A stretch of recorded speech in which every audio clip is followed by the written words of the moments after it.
If you're experiencing a Minecraft installation loop, it can be frustrating. Follow these steps to resolve the issue and successfully install the game. Step 1. Check system requirements. Ensure that your computer meets the minimum system requirements for Minecraft. This includes checking your operating system, RAM, and graphics card specifications. Step 2. Update Java.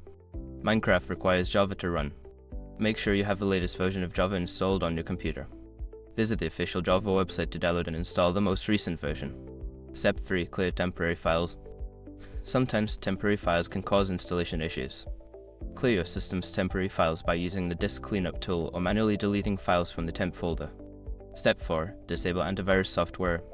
Your antivirus software may interfere with the installation process. Temporarily disable it while you install Minecraft, but remember to re-enable it afterward for your system's protection. Step 5. Reinstall Minecraft. If the above steps do not resolve the issue, uninstall Minecraft completely and then download the latest version from the official Minecraft website. Follow the installation prompts carefully. By following these steps, you should be able to resolve the installation loop and enjoy playing Minecraft. If problems persist, consider seeking help from Minecraft support forums or communities.